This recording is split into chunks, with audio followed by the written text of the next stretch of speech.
사무엘상 14장 6절 말씀. 요나단이 자기의 무기를 든 소년에게 이르되 우리가 이 할례 받지 않은 자들에게로 건너가자. 여호와께서 우리를 위하여 일하실까 하노라. 여호와의 구원은 사람이 많고 적음에 달리지 아니하였느니라. 아멘. 주 안에 복된 한 주가 시작됐습니다. 이번 한 주도 주님과 동행하며 주의 은혜를 승리하는 은혜의 한 주 되시기를 예수님의 이름으로 축원합니다. 오늘 월요일 새벽 하나님의 말씀은 사무엘상 14장 6절 말씀을 중심으로 하나님의 구원은 사람의 상황이나 조건에 달려있지 않습니다 라는 제목으로 말씀의 은혜를 함께 나누고자 합니다.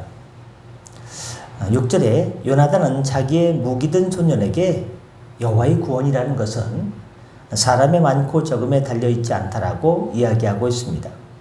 이것은 요나단의 신앙 고백이자 영원한 진리입니다. 그렇습니다. 성도를 환난에서 구원하는 것은 여호와 하나님께 달려있는 문제이지 사람의 숫자에 달려있는 문제가 아니라는 것입니다. 그런데 많은 성도들이 이 부분에 있어서 혼돈을 일으킵니다. 즉 성도가 다수의 사람 혹은 권력 있는 사람, 힘 있는 사람에게 고난을 당하면 하나님께서 더 많은 사람, 더 권력 있는 사람, 더 힘센 사람을 보내주셔야만 문제가 해결된다라고 생각하는 데 문제가 있습니다. 하지만 성경을 보십시오. 과연 하나님의 구원이 그렇게 나타났습니까? 아닙니다. 그돌라오멜 연합군을 무찌르고 사로잡혔던 조카 롯을 찾아온 아브람을 한번 떠올려 보십시오. 믿음의 조상 아브람에게 있어서 그 조카가 그돌라오멜 연합군이 잡아갔어요. 그런데 아브람이 무찌르고 그 연합군을 무찌르고 사로잡혔던 조카 롯을 찾아왔습니다. 그가 그 연합군들보다 더 많은 군사를 데리고 더 많은 군사를 이끌고 가서 이긴 것입니까? 아닙니다. 그가 이끌고 간 것은 아브람의 집에서 훈련시킨 318명의 사람들 뿐이었습니다. 수많은 사람들, 수천 명이 아닙니다. 겨우 318명입니다. 하지만 그는 그 수로도 능히 싸워 이기고 조카 롯을 구해왔다라고 창세기 14장 14절에서 기록하고 있습니다. 또 보십시오. 애굽에서 해방되어서 나온 이스라엘 백성들이 애굽 군대보다 더 강해서 그들을 이기고 나온 것입니까? 그렇지 않습니다. 신명기 7장 7절에 하면 이스라엘은 당시에 가장 작은 민족이었습니다. 계속해서 메뚜기같이 수다한 미디안군을 한 사람 치듯이 물리친 기드온의 용사들을 한번 보십시오. 그들이 메뚜기 때보다도 더 많은 군사들이었습니까? 그렇지 않습니다. 기드온과 그 용사들은 300명에 불과한 자들이었습니다. 수많은 메뚜기떼 같은 적당한 게 아니고요. 대단한 메뚜기떼 같은 엄청난 군인들을 기드온과 용사들을 고작 300명이 무찔르지 않았습니까? 십척장신의 블레셋 장수 골리앗을 접으신 다윗을 떠올려 보십시오. 그가 골리앗 못지않은 거구였습니까? 막내 다윗은 그렇지 않습니다. 다윗은 다윗이었습니다. 그런 갑옷을 입기조차 버거울 정도의 그때는 작은 소년에 불과했습니다. 방금 전 말씀드린 예들은 무엇을 말해주는 것입니까? 성도의 환난에서, 어려움에서, 곤고에서, 괴로움에서 구해주는 이 구원이라는 것은 사람에게 있는 것이 아니다라는 것입니다. 사람의 숫자가 많아서 되는 것도 아니고 물질이 많아서 되는 것도 아니고 권력이 많아서 되는 것도 아니라는 것입니다. 사람의 구원이라는 것은 철저히 하나님의 역사로 말미암은 구원이요. 내 손 안에 달려 있어도가 아니라 하나님 손에 달려 있습니다. 하나님의 손에 달려 있다는 진리입니다. 근데 보십시오. 많은 성도들이 마치 사람의 손에 달려 있는 것처럼 사람의 수나 사람의 양에 의지합니다. 본문에서 사울이 무기력에 빠져 있는 이유도 바로 거기에 있습니다. 지금 사울에게는요, 다 도망가 삐고 군사들이 몇 명만 남아 있습니까? 겨우 600명만 남아 있습니다. 600명 가지고 그 인원 가지고 어떻게 막강한 블레셋 군대와 싸워 이기느냐 하는 것입니다. 주님께서 사랑하는 성도 여러분, 우리가 사람의 숫자 등 상황이나 조건 등만을 의지할 때는 반드시 패배할 수밖에 없고 실망할 수밖에 없고 낙심할 수밖에 없습니다. 하지만 그 실망하는 눈, 환경을 보고 문제를 보고 상황을 보고 그 실망하는 그 눈을 들어 하나님을 바라보시길 바랍니다. 죽어가던 사람, 실패한 사람, 낙심한 사람도 힘과 용기와 살 소망을 가지게 됩니다. 어떻게 할 때? 하나님을 바라볼 때.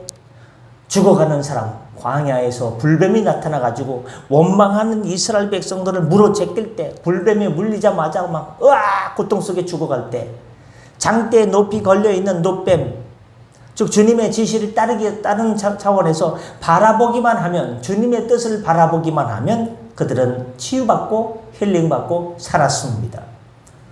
이와 마찬가지로 바로 요나단은 사람의 많고 적음을 보지 않았기 때문에 그 절망할 수밖에 없는 상황과 여건 속에서도 용기 있게 그의 무기든 자와 함께 우리가 자 가자, 블레셋 진영으로 가자. 저는요, 요나단도 용기 있지만요, 옆에서 그 무기 들고 다니는 그 부하 있지 않습니까? 걔도 믿음이 대단한 것 같아요. 아이, 못 가네요. 뭐래요? 우리 둘이 지금 저 수많은 군대 사이를 가자고요? 돌아가는 것도 아니고 험난한 바위, 그 바위 이름 뭡니까?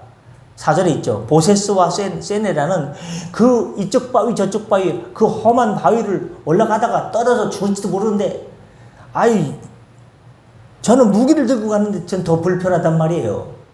진짜 그래요? 죽는다고요? 하고 살 수 있는데 옆에 있는 이 무기 든 부하는요, 걔도 말이 없어요. 말이 있었는데 안 적어놨는지. 근데 분위기상요, 그냥 순종한 것 같아요. 참 대단한 부하 같습니다. 그렇습니다. 그러므로 주님께 사랑하는 성도 여러분, 사람을 보거나 의지하지 마시고 사람을 보며 세상을 볼 땐 만족함이 없었네. 사람을 보며 세상 보면요, 만족함이 없습니다. 어제 그렇게도 좋다고 했던 사람 오늘 보면 에이 하고 할 수 있는 게 변덕스러운 달과 같이 변하는 사람의 마음 아니겠습니까?